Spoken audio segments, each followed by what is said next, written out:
دنیا میں پائیدار امن کی تلاش سوئٹزرلینڈ مرکز نگاہ. وزیر اعظم کی امریکی نائب صدر جے ڈی وینس سے ملاقات. فیلڈ مارشل سید عاصم منیر کا بھی جے ڈی وینس سے مصافحہ. ایران امریکہ مذاکرات کے لیے برجن اسٹاک میں اہم بیٹھک. وزیر اعظم ایران امریکہ مذاکرات میں شرکت کے لیے برجن اسٹاک پہنچے. ترجمان دفتر خارجہ کے مطابق فیلڈ مارشل سید عاصم منیر بھی وزیر اعظم کے ہمراہ اعلیٰ سطح مذاکرات میں شرکت کریں گے. وزیر اعظم شہباز شریف کی مقامی صحافیوں سے جرمن زبان میں بات چیت. وزیر اعظم برجن اسٹاک مذاکرات کے موقع پر شریک وفود کے ساتھ دو طرفہ ملاقاتیں بھی کریں گے. ملاقاتیں ایران امریکہ مفاہمتی یادداشت پر عمل درآمد مؤثر بنانے میں مددگار ثابت ہوں گی.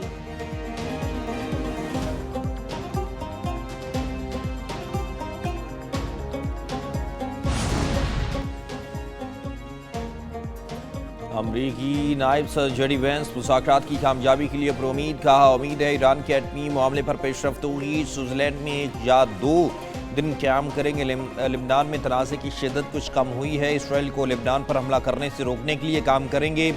جے ڈی وینس بھی ایران سے مذاکرات کے لیے سوئٹزرلینڈ میں موجود. امریکی صدر کے خصوصی ایلچی سٹیو وٹکوف اور داماد جیرڈ کشنر پہلے ہی سوئٹزرلینڈ میں موجود ہیں. قطری نمائندے بھی مذاکرات کا حصہ ہوں گے.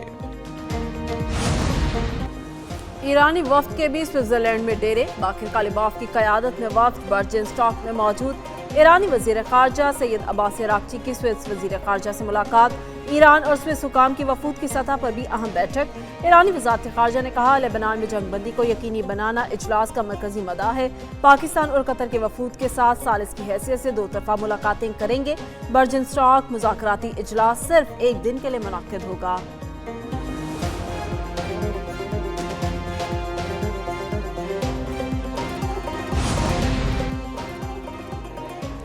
معاہدہ مکمل نہ ہوا تو آبنائے ہرمز میں ٹول صرف امریکہ عائد کرے گا. امریکی صدر ڈونلڈ ٹرمپ نے کہا 60 دن تک آبنائے ہرمز میں کسی قسم کا ٹول ٹیکس عائد نہیں کیا جائے گا. 60 دن کی مدت ختم ہونے کے بعد بھی کوئی ٹول عائد نہیں کیا جائے گا. اگر ٹول ٹیکس عائد کیا بھی گیا تو صرف امریکہ کرے گا. رقم مشرق وسطیٰ کی سیکیورٹی کے لیے خرچ کی جائے گی.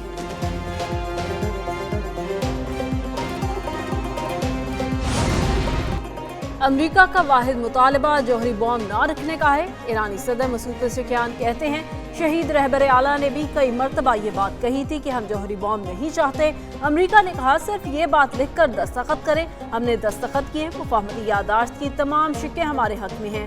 قطر میں موجود $6 ارب ہمیں واپس ملیں گے. نیتن یاہو مذاکرات سے سب سے زیادہ ناخوش ہیں.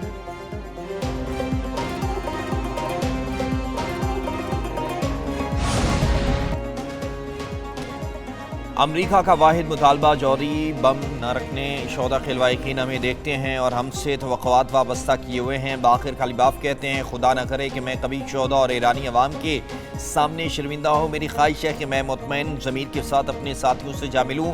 ان ساتھیوں سے ملاقات کا شدت سے منتظر ہوں جن کی جدائی کا درد ساتھ لیے ہوئے ہوں. شہداء کی قربانیاں ہمارے اعمال اور فیصلوں کی گواہ ہیں. امریکہ کی طاقت کے ذریعے ایران کو جھکانے کی کوشش ناکام ہوئی. ایرانی سپریم لیڈر کے مشیر محسن رضائی کا ایکس پر بیان دکھا.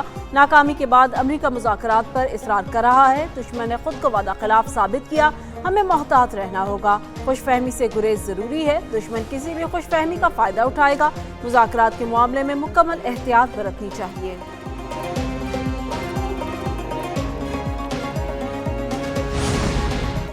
امریکہ ایران امن معاہدے میں کامیاب ثالثی. پاکستان کی تاریخ کی سب سے بڑی سفارتی کامیابی. پاکستانی قیادت کے شاندار کردار نے پاکستان کو دنیا بھر کی توجہ کا مرکز بنا دیا. عالمی جریدے بلومبرگ کے مطابق پاکستانی وزیر اعظم شہباز شریف نے بطور ثالث سب سے پہلے امریکہ ایران جنگ بندی معاہدے کا اعلان کیا. پاکستانی وزیر اعظم اور عسکری قیادت امریکہ ایران جنگ رکوانے کے لیے مرکزی شخصیات کے طور پر ابھرے. پاکستان نے ایرانی قیادت سے ملاقات. اسلام آباد امن مذاکرات اور مشکل ترین سفارتکاری سے امن کا راستہ ہموار کیا. ٹرمپ نے ذاتی طور پر پاکستان کے عسکری سربراہ کو پسندیدہ فیلڈ مارشل قرار دیا.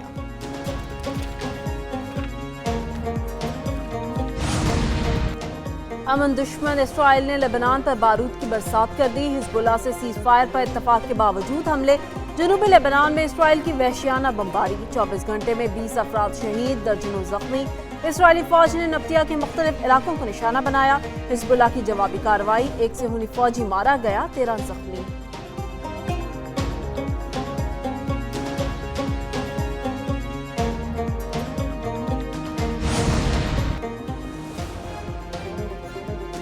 اسحاق ڈار کی قاہرہ میں مصری صدر عبدالفتاح السیسی سے ملاقات، ایران امریکہ مذاکرات سمیت اہم امور پر بات چیت۔ ملاقات کے دوران دو طرفہ امور پر تبادلہ خیال۔ سعودی عرب، مصر اور ترکی کے وزیر خارجہ سے ملاقاتیں۔ نائب وزیر اعظم نے میزبانی پر مصری وزیر خارجہ کا شکریہ ادا کیا۔ اسحاق ڈار R4 وزیر خارجہ اجلاس میں بھی شرکت کریں گے۔ بیرسٹر گوہر کی یقین دہانی کام کر گئی، اقبال افریدی کی ایوان میں واپسی۔ معطلی ختم کرنے کی تحریک کثرت رائے سے منظور۔ بیرسٹر گوہر اور اسپیکر ایاز صادق کے درمیان مکالمہ۔ چیئرمین تحریک انصاف بولے، ایوان میں ہماری تقاریر بند کر دی جاتی ہیں۔ اسپیکر ایاز صادق نے جواب دیا، ایسا بالکل نہیں ہے، کوئی پابندی نہیں ہے، مجھے نیشنل سیکیورٹی کے حوالے سے معاملات کو دیکھنا ہوتا ہے۔ بیرسٹر گوہر نے کہا، ہم نیشنل سیکیورٹی کے خلاف کوئی بات نہیں کرتے۔ اسپیکر بولے، میں نے ایوان کو آرڈر میں رکھنا ہے۔ اقبال افریدی نے سٹاف سمیت مختلف لوگوں کے ساتھ بدتمیزی کی۔ آپ اقبال افریدی کو بتائیں، کسی سے بدتمیزی نہیں کریں گے، بغیر پاسز کے ہمارے ہاں نہیں آئیں گے۔ بیرسٹر گوہر نے کہا، یقین دہانی کراتا ہوں وہ بدتمیزی نہیں کریں گے۔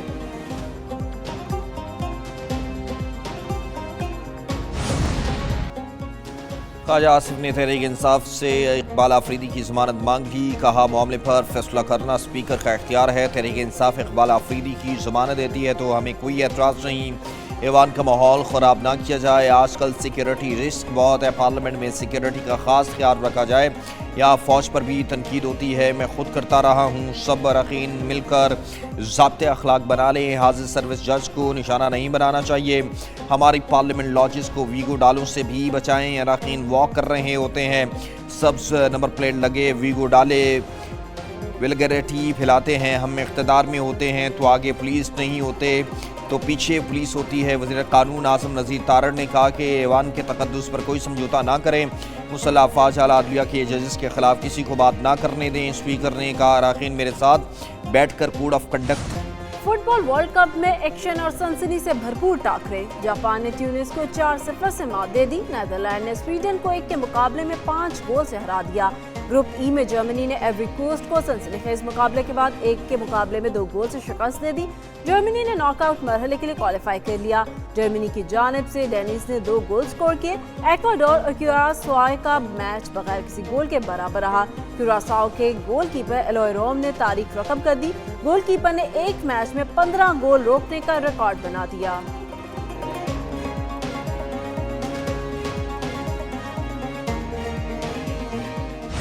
وزیر اطلاعات اسماء بخاری کا اپوزیشن کے خلاف لفظی ایکشن۔ اسمبلی میں اظہار خیال کرتے ہوئے کہا، اپوزیشن لیڈر نے 1 گھنٹے کی تقریب میں 5 منٹ بجٹ باقی وقت سیاسی بیانیے کو دیے۔ خیبر پختونخوا حکومت کی 12 سالہ کارکردگی، ذل تباہی اور وسیم اکرم پلس جیسے دعووں کا اپنی تقریر میں کوئی ذکر نہیں کیا۔ بانی پی ٹی آئی کے دور میں چینی، گندم، پیٹرول، ادویات اور LNG سکینڈل سامنے آئے۔